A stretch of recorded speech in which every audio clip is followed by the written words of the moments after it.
So we've committed to a run in about 12 days time. It's a pretty hard run. Adam, myself and Phil, we're going to be going down to Yalwal and doing 6-stage, but we're going to park at the top, drive all the way down, turn at the base. I think Phil's going to meet us at the base just due to the tray, size of his tray. He doesn't want to sort of rip it off on the way down.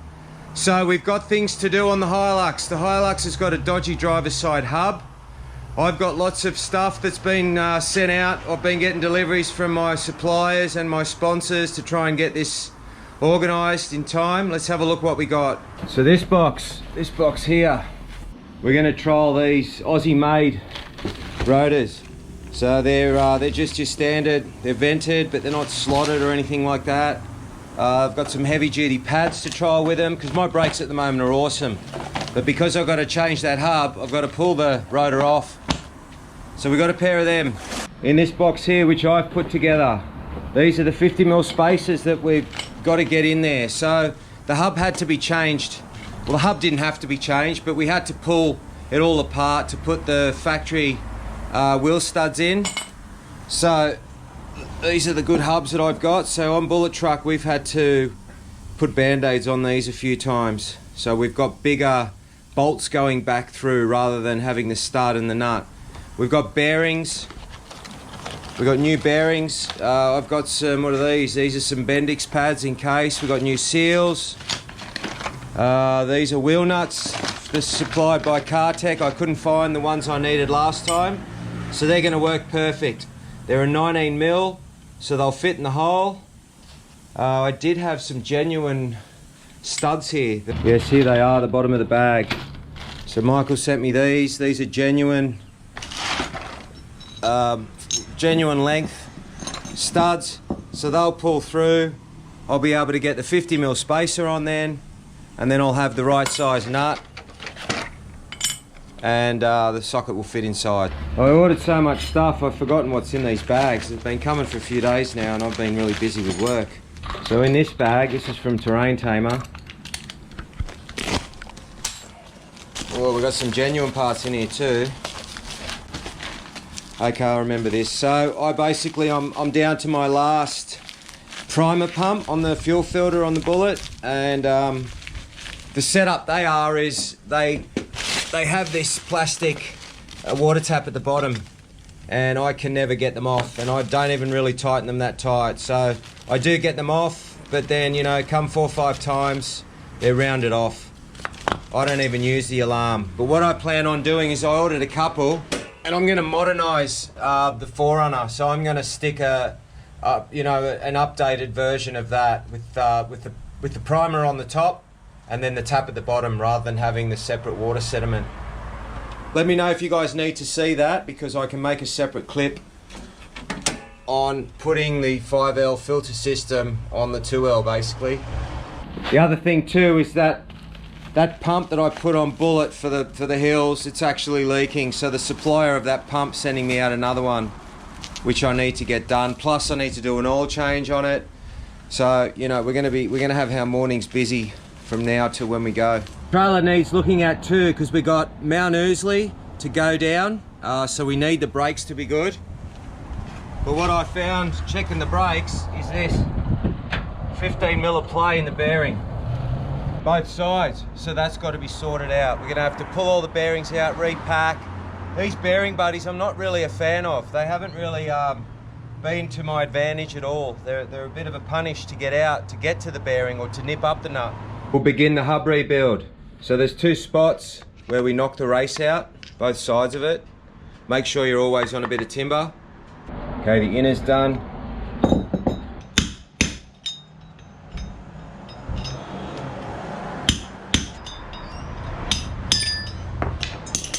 I'll give it a good clean up so it doesn't look like a rusty old hub. I'll also clean up around the spot where the disc is going to sit.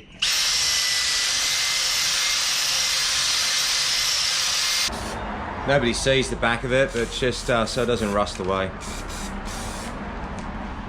Just a bad habit I got, painting everything. Doesn't look like something I found at the rubbish dump either, which it is. But it'll have new bearings in it. So I don't think I'm going to be putting these bearing buddies back in. they're a punish to take out and a punish to put on. So, and you know, see the inside of that one. See this, the grease nipple's actually broken on this one anyway. So I don't know if I did something wrong or they're just not suited to my application. We wreck everything already.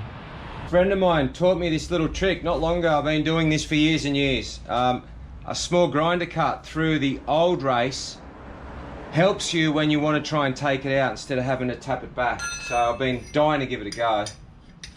So you could use this video not only for rebuilding your hubs, obviously putting the races in, but also changing wheel studs. They do often snap and people are stuck. You can do this on the side of the road if you've got spare studs. So you can see it's bottomed out there on the hub. So where I used to struggle before in getting the old race out, because it was the same size as what we've just basically pressed in, is that grinder cut makes it so much easier to pull out. So it just saves you knocking the hub back around and hitting the old race back out. So that was a great tip. Same deal with the front one. We hit it in and then we use the old race with the grinder cut to knock that back through as well. Look at that, so easy to get out. So that one's home too. So normally like I said, I'd throw them in that way and hit, and then I'd hit the screwdriver back up through to grab that lip.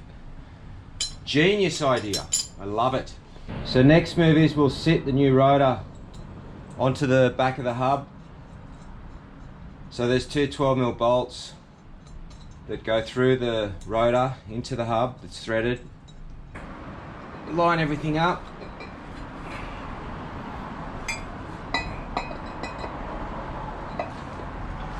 So you'll see that there's a threaded hole that this bolt will bolt into. That lines everything up for you.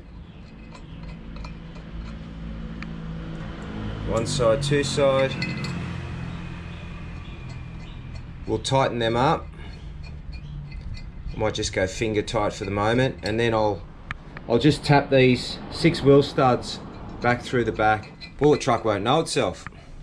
I'm sure mine are warped at the moment, just with your hot cold situation. Now personally, I would only ever use genuine wheel studs. I don't know what else is out there on the market, but for me, it'd have to be genuine. I mean, genuine ones snap already, so you can imagine the cheaper alternatives. Give them a little tap through until they don't seem to want to go anymore. Now I can do up this 14mm. That'll pull the hub closer to the rotor. Now what you're going to do, you notice I've got the compressor set up. I'm going to put the wheel nuts on and rattle the stud through. What I'll do first is see how far through I can get them by hand. It's coming through.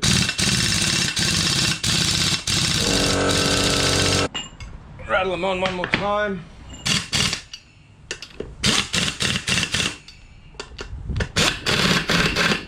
So now, what my point was earlier when I fitted the two 25mm spacers, it's because I had cut these threads. So now when I bolt this up, I've got plenty of thread.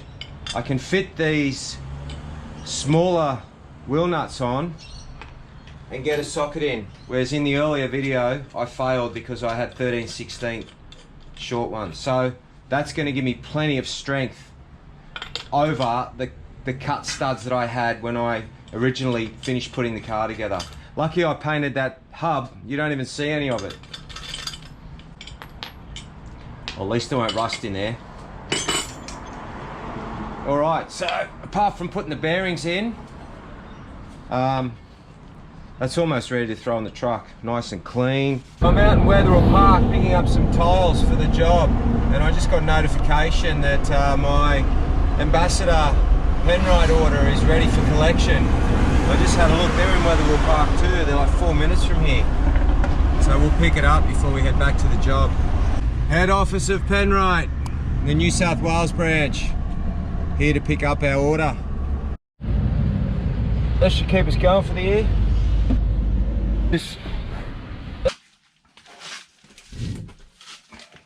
So these are the ones that we repaired. We tapped bigger threads and put bigger bolts in. So we'll be reusing this hub and the freewheeling hub too, because they've got the American hub gears, the trail gear hub gears. So I stripped all this down earlier this morning. Well, it was kind of middle of the night. But I just want to make a point of all the new seals that we put in last time we put all this together. Look how dry it all is. Haven't got any oil anywhere. It's actually a pleasure to work with. Even the wheel bearing grease, it's not mixed with anything at the moment, even though they've only done, you know, 1 or 2 runs. But nonetheless, it's all working well. So I'm going to now be getting rid of the 2 25mm spacers. That was the whole idea of putting the longer studs in. And then obviously these were the bolts that I had replaced the original stud with. So that was the one that was going back in through there. And they were continuously coming loose since I did put that band-aid on last year. So we're going to have the factory stud set up back on it. The new bearings packed and in position. The seals installed, and then always check that you've done these 14mm headed bolts up. Just that one last check. Remember to fill that cavity full of wheel bearing grease. And always clean out the hub. If you're reusing something old, never mix greases. So I just normally use a bit of angle and just basically run it around the perimeter, and that'll fill the cavity flush with where the spindle is going to sit. For me, these Penrite cartridges normally do 1 pair, so I use half the cartridge on one and half on the other.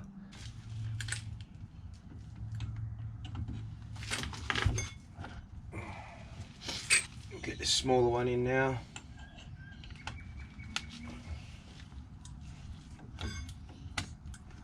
Go. Nice. Geez, new bearings. Amazing. Wonder if it's going to climb any better. One last little clean on the face of these brand new rotors. How good are they? So I noticed too that the wear mark on the old rotors is just primarily in the middle. You can see too on the pad. But you know what? These pads are 10 years old. I put these in the first time I ever mucked around with this front end. And look, they still look like new. So it just goes to show with the wheeling we do, we're barely using any pads at all. I'm actually not going to change them, I'm going to keep them. It was stopping amazing, so I don't really want to change. I know I'm going to have a different surface, and it's probably not ideal to not have new, when you change rotors you should change pads. But I mean, it's going to be full of mud, so it's a comp truck. They've got plenty of meat on them, they're working. I don't really want to muck around with the caliper. Generally you muck around with these when you go to push the new piston through, it's got a bit of mud in it, and I don't want to open a can of worms up. So new bearings, new hub, new rotor. We're going to use the old caliper and the old pads. Alright, caliper's on, now we can bolt up the spacer. So there's a lot more thread. That was the whole reason why I went with the 225s in the first place, as well as the fact that without these nuts, so I'm getting plenty of stud now in that. So I'm happy with that. The proper wheel nut for these spacers, and then also the proper size so that I can get that in there. 19mm, so you need the 3/4 inch long nut.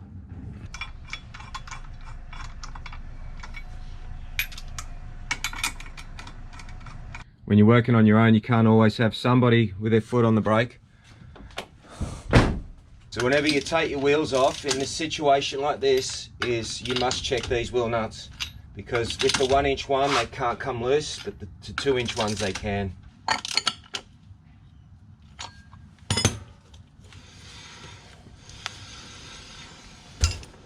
New lock washer you get in the bearing kit. So I know there's blokes that do this every day and they can preload the bearing without the wheel on, but I preload it all up with the wheel on.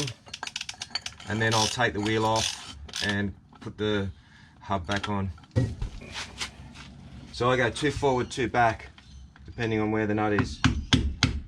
There's a back. That'll be a forward. Now we're going to be reusing the hub because it's got the trail gear hub gear. This one and this one, the Longfield hub gears. What I had on here looks stronger than this with the bigger size thread. I didn't like the idea of putting a bolt through and then each time undoing it. So the the stud idea is the way to be doing it. So the original ones last time, you know, they lasted us a decade. So just got to repeat this on the other side, and that part of my maintenance that I wanted to do is done. I just want to thank everybody involved in sending me all the bits and pieces I needed for this put together. So Michael at Toyota, especially Nick and Peter at CarTech Tyre and Auto for just getting me the stuff that I couldn't find or was too hard for other people. So please all stay tuned for this upcoming series of the 3 trucks doing 6-stage. Should be a ripper. Hopefully it's not a wet day. Subscribe to the channel for notifications as they pop up. And once again, thanks for watching.